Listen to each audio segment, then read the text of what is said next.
बहुत बहुत स्वागत है दोस्तों आपका मेरा एक और YouTube वीडियो पे। तो जय बद्री केदारनाथ। तो चलिए शुरू करते हैं आज का वीडियो। और दोस्तों जैसा कि आप जानते हैं कि आज 11 दिसंबर हो चुकी है और 10 दिसंबर, सॉरी 11 जनवरी हो चुकी है। देखिए, जनवरी की जगह मेरे मुंह में अभी तक दिसंबर ही घुसा हुआ है। तो 11 जनवरी हो चुकी है और 10 जनवरी तक का मेरा म्यूचुअल फंड पोर्टफोलियो अपडेट हो चुका है। तो दोस्तों जैसा कि आप जानते हैं कि हर महीने के आखिर में और इनफैक्ट दूसरे महीने की शुरुआत में एमफी जो है वह म्यूचुअल फंड का डेटा, एसआईपी का डेटा रिलीज़ करता है कि लोगों ने कितनी एसआईपीज़ करी। तो आपको एक बात जान के तो बहुत खुशी होगी कि रिकॉर्ड एसआईपीज़ म्यूचुअल फंड में पैसा आया है दिसंबर 2024 में। यानी कि जो आम रिटेलर्स हैं आपके और मेरे जैसे, उन्होंने एसआईपीज़ बढ़ा दी हैं, यानी अमाउंट बढ़ा दी है। तो ये भी एक बहुत बड़ा कारण है दोस्तों कि मार्केट के जो करेक्शन है वो इतना तेज़ होने की कोशिश तो ज़रूर करेगा, क्योंकि एफआई बेच रहे हैं, लेकिन कहीं ना कहीं जो तेज़ी होनी चाहिए थी वो तेज़ी मार्केट गिरने की पकड़ नहीं पा रहा है, क्योंकि एसआईपी का जो नंबर्स हैं, जो पैसा है वो भी बढ़ता जा रहा है।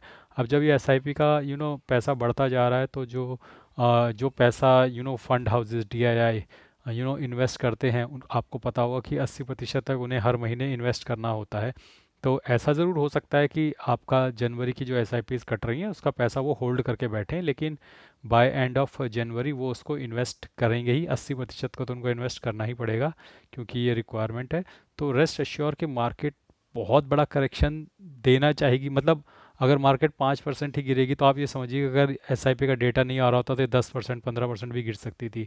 तो जितना भी गिरेगी ये कम ही होगा इन कंपैरिजन टू जो बिना एसआईपी के सपोर्ट के होता।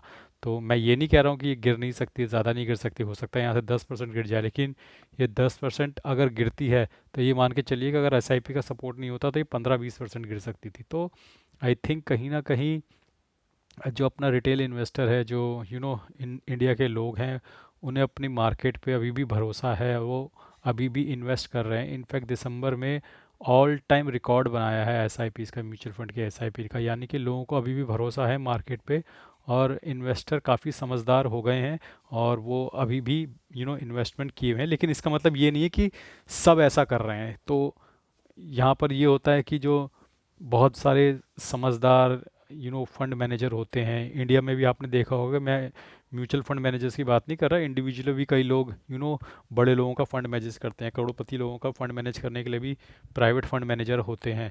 तो वो लोग तो ऐसी अपॉर्चुनिटीज़ का इंतज़ार कर रहे होते हैं और वो पैसा डालते हैं। तो कहीं ना कहीं डीआई के पास पैसा आ रहा है, जो बहुत बड़ी मात्रा में आ रहा है। और मुझे लगता है कि कहीं ना कहीं ये मार्केट को कैप करेगा कि मार्केट ज़्यादा नीचे ना गिरे। हालांकि अगर ये गिरावट लंबी रहती है तो धीरे धीरे ही सही, लेकिन मार्केट गिरता चला जाएगा। और बट एक बहुत मेजर फॉल एक्सपेक्टेड नहीं है, क्योंकि पैसा बहुत आ रहा है फंड हाउसेस के पास, खासकर जो डीआईए हैं, जो हमारे म्यूचुअल फंड हाउसेस हैं। तो इस पैसे को वो अपने पास रख तो सकते नहीं, वो देर सवेर इसको इन्वेस्ट करेंगे ही। तो बहुत बड़ा फॉल की मुझे आशंका नहीं है। लेकिन हाँ, एफआईआई के पास भी बहुत पैसा है, वो धीरे धीरे अगर बेचते चले जाते हैं तो काफ़ी कुछ नुकसान हो सकता है मार्केट में। और अगले हफ्ते आपने देखा होगा कि टीसीएस के नतीजे आ गए हैं, और अगले हफ्ते बहुत सारी बड़ी कंपनियों के नतीजे आने वाले हैं। उसमें मोटा भाई की कंपनी रिलायंस इंडस्ट्रीज़ के भी नतीजे आने वाले हैं।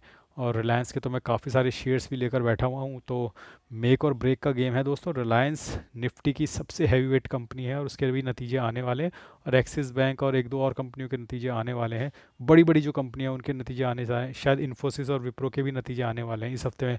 तो बहुत ही एक्शन पैक रहने वाला है ये हफ्ता दोस्तों। सारे बड़े जितने भी ट्रेडर्स हैं, चाहे वो एफ आई आई हैं, डी आई आई हैं, इवन जो हमारे जैसे छोटे रिटेलर्स भी हैं, सब ने अपनी पोजीशन बना ली है और सब अब वेटिंग गेम खेल रहे हैं कि मूव किस तरफ आता है। क्योंकि आपने देखा होगा कि जिसके नतीजे अच्छे आएंगे उसको फिर अवार्ड भी मिलेगा। जैसे टीसीएस के नतीजे इन लाइन ही आए, बहुत तोड़ू फोड़ू नतीजे नहीं आए थे, इन लाइन ही आए थे। लेकिन अगर आप ऐसी मार्केट में इनलाइन नतीजे भी देते हो तो भी आपका शेयर चढ़ेगा। तो टीसीएस 5% आपने देखा वो चढ़ गया था फ्राइडे को।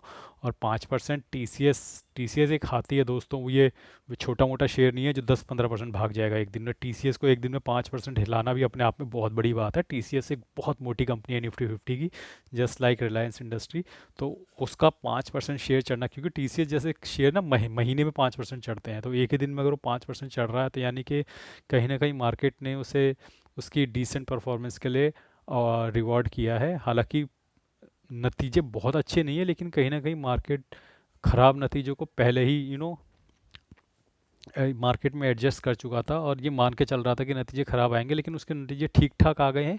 तो फिर कहीं ना कहीं वो जो पिटाई एक्स्ट्रा हो गई थी टीसीएस की, वो उसे वापस कर दी गई है, और उसके शेयर को 5% चढ़ा दिया गया है। और टीसीएस के साथ ही, यानी गिरगिट को देख के गिरगिट रंग बदलता है, जितनी भी आईटी कंपनियां थी वो सब चढ़ गई हैं।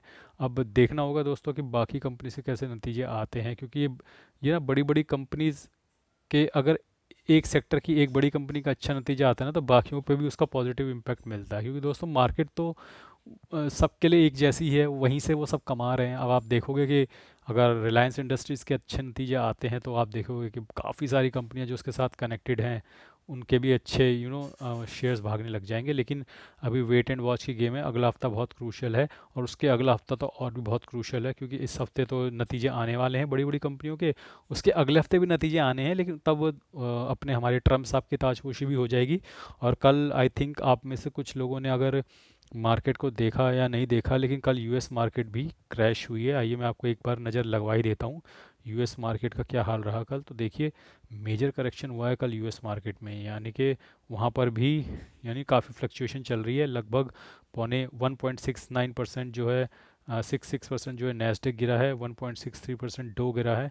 तो कहीं ना कहीं वहाँ पर भी बहुत बुरी हालात चल रहे हैं, और जो फ्यूचर्स हैं, डो का फ्यूचर्स, वो ये इंडिकेट कर रहे हैं कि आगे भी हालात ठीक नहीं रहने वाले हैं। वो अभी भी 719 पॉइंट डाउन दिख रहा है। तो आई थिंक ये तो कल ही क्लोज हो गया था, लेकिन करेक्ट पोजीशन आपको सुनो सोमवार की सुबह तक पता चल जाएगी कि क्या सिचुएशन है। बाकी आप देख लो कि दुनिया के जितने भी बड़े बड़े इंडेक्स हैं सब डाउन हैं, तो कहीं ना कहीं मंदी अब पूरी दुनिया पर हावी होती जा रही है। तो चलिए दोस्तों, बात कर लेते हैं मेरे म्यूचुअल फंड पोर्टफोलियो के बारे में, और मैं एक एक करके आपको अपने दोनों म्यूचुअल फंड पोर्टफोलियो दिखाऊंगा, इंड मनी का भी और ग्रो ऐप का भी। तो पहले ग्रो ऐप के पोर्टफोलियो की बात कर लेते हैं। तो कल मुझे 46,015 रुपये का नोशनल लॉस हुआ है। मैं तो टोटल लॉस है मेरा वो बढ़कर 91,936 रुपीज़ हो गया है। 27,45,000 मेरी इन्वेस्टेड वैल्यू है, 26,53,000 मेरी करंट वैल्यू है। तो आइए देखते हैं किस किस म्यूचुअल फंड ने कल मुझे नेगेटिव रिटर्न दिया है। सब ने ही दिया होगा, शायद ही कोई पॉजिटिव होगा, कोई भी पॉजिटिव नहीं है। तो आप देख सकते हैं कि 358 Parag Parikh, 1136 HDFC large, Nippon large 1700, Quant large and mid 1200, Bandhan को 600, Quant mid cap 2000, HDFC large and mid 2000 2400, HDFC mid cap 1500, Kotak emerging 700, Invesco mid cap 739, Edelweiss mid cap 2000, Motilal Oswal mid cap 4400, Invesco India PSU 1300, HSV large and mid 3400, Motilal Oswal VSEN 741, Nippon India power and infra 88, Nippon India small cap 3900, ICICI prudential Bharat 517, Invesco India infrastructure 191, Quant infrastructure 782, Nippon India growth fund 753, Tata small cap fund 1112, Quant small cap 4300, Aditya Birla sun life PSU 2300, Canara Robeco 91, Bandhan small cap आपका 2600, Motilal Oswal Nifty defence 715, bank of India small cap 2700, और HDFC defence 227। तो ये सब सब मिल मिला के कल 46,015 रुपये का मुझे नोशनल लॉस हुआ है दोस्तों। तो ये तो रही बात दोस्तों मेरे के ग्रो ऐप के म्यूचुअल फंड पोर्टफोलियो की। और अब देखिए आप मेरा इंड मनी ऐप पे जो मेरा दूसरा म्यूचुअल फंड पोर्टफोलियो है, जहाँ पे मैं SIPs लगा रहा हूँ। अब आप देख रहे हैं दोस्तों, जब मैंने आपको ये पोर्टफोलियो दिखाना शुरू किया था, मैं लगभग 10 11 9 10% के प्रॉफिट में था। अब क्योंकि गिरती हुई मार्केट में जब भी आप इन्वेस्टमेंट करते चले जाते हो, तो आपका प्रॉफिट भी वाइप आउट होता चला जाता है। तो 10% के प्रॉफिट से मैं घट गया, 1.59% के प्रॉफिट में रह गया हूँ। और मेरी इन्वेस्टमेंट वैल्यू यहाँ 55,000 हो चुकी 35,005,000 रुपये हो चुकी है। और आप देखिए कि इतने सारे म्यूचुअल फंड्स मेरे पास यहाँ भी अवेलेबल हैं, और किस किस म्यूचुअल फंड्स में मेरी SIPs कटी हैं वो मैं आपको दिखा देता हूँ, और जो ऑर्डर लगे हुए हैं वो भी मैं दिखा देता हूँ। तो आप देख सकते हैं कि कुछ म्यूचुअल फंड मेरे पास पुराने हैं, जो जनवरी और फरवरी 2024 के हैं, और कुछ इसके बाद नए लग गए हैं जिन पे मैं रेगुलर SIPs करता जा रहा हूँ। तो आप देख सकते हैं कि मेरी SIPs जो आ रही है वो 13 जनवरी को आ रही है। निपॉन इंडिया स्मॉल कैप की, इन्वेस्को इंडिया मिड कैप की आ रही है 13 जनवरी को, GM फ्लेक्सी कैप की भी है 13 जनवरी को, और मोतीलाल ओसवाल मिड कैप की भी आ रही है 13 जनवरी को। HSBC स्मॉल कैप की 14 जनवरी, इन्वेस्को इंडिया मिड कैप 14 जनवरी, एडलवेज मिड कैप 14 जनवरी। और ये सारी SIPs लाइन में लगी हुई हैं। तो और रेस्ट एश्योर कि मैं भी आपके साथ इन्वेस्ट कर रहा हूँ और रोज़ आपको अपना पोर्टफोलियो दिखा रहा हूँ। तो आप चिंता मत कीजिए, मार्केट में गिरावट ज़रूर है लेकिन देर सवेर मार्केट में सवेरा ज़रूर होगा। और अब हफ्ता जो अगला है वो बड़ा ही क्रूशल है दोस्तों, क्योंकि इस हफ्ते में मेक और ब्रेक हो सकता है। जिन कंपनियों के नतीजे अच्छे नहीं आएंगे वो खुद तो डूबेंगी अपने साथ के, और मोटी कंपनियों को भी ले डूबेंगी। खासकर अगर सेक्टर में किसी मोटी कंपनी के नतीजे आने हों, और बहुत मोटी मोटी कंपनियों के नतीजे आने वाले हैं। और सबसे मोटी कंपनी जिसका नतीजा अगले हफ्ते आने वाला है वो रिलायंस इंडस्ट्रीज़ है। तो रिलायंस इंडस्ट्रीज़ अकेले इतना तगड़ा शेयर है कि वो पूरी मार्केट को हिला सकता है। निफ्टी में सबसे ज़्यादा वेटेज रिलायंस इंडस्ट्रीज़ का है, और वो अकेले अपने दम पर पूरे इंडेक्स को हिलाने का मादा रखता है। पूरे इंडेक्स को नहीं, पूरी मार्केट को भी एक तरफ को मोमेंटम शिफ्ट करने का मादा रखता है। तो इतना हैवी वेट शेयर है रिलायंस इंडस्ट्रीज। तो उसके नतीजे आना, क्वार्टरली नतीजे आना कोई छोटा इवेंट नहीं है दोस्तों, वो एक बहुत बड़ा इवेंट है। प्लस उसके बाद हमारे ट्रम्प साहब की ताजपोशी भी है 19 तारीख को, और 20 तारीख को हमारी मार्केट खुलेगी। तो अगला हफ्ता तो और भी क्रूशल है, और वहाँ पर भी काफ़ी सारी कंपनियों के रिजल्ट हैं। तो अब मार्केट रिएक्ट करेगी, जिसके जैसे नतीजे आएंगे उसको वैसा अवार्ड मिलेगा, और जिसके नतीजे ख़राब आएंगे उसकी पिटाई होगी। तो अब आपकी किस्मत है, आपके पास जो शेयर है उसके नतीजे कैसे आते हैं। अगर वो नतीजे अच्छे आते हैं तो आपका शेयर भागेगा, और नतीजे ख़राब आते हैं तो आपके शेयर की पिटाई होगी। प्लस बजट भी नज़दीक आ रहा है, तो बजट में भी सरकारी कंपनियों के शेयर में भी कुछ सुगबुगाहट होनी चाहिए। हालांकि अभी तक ऐसा कुछ देखने को मिल नहीं रहा है, लेकिन मुझे उम्मीद है कि कुछ ना कुछ सुगबुगाहट होगी ज़रूर बजट वाले शेयरों में। पीएसयू, डिफेंस और हमारे इंफ्रास्ट्रक्चर के जो शेयर्स हैं, और काफ़ी पिट चुके हैं। तो कहीं ना कहीं स्ट्रॉन्ग मोमेंटम मिल सकता है, निचले लेवल से बड़े लोग, बड़े प्लेयर बाय कर सकते हैं। लेकिन क्या होगा ये तो अगले हफ्ते ही पता चलेगा। आज के लिए बस इतना ही, धन्यवाद, गुड बाय।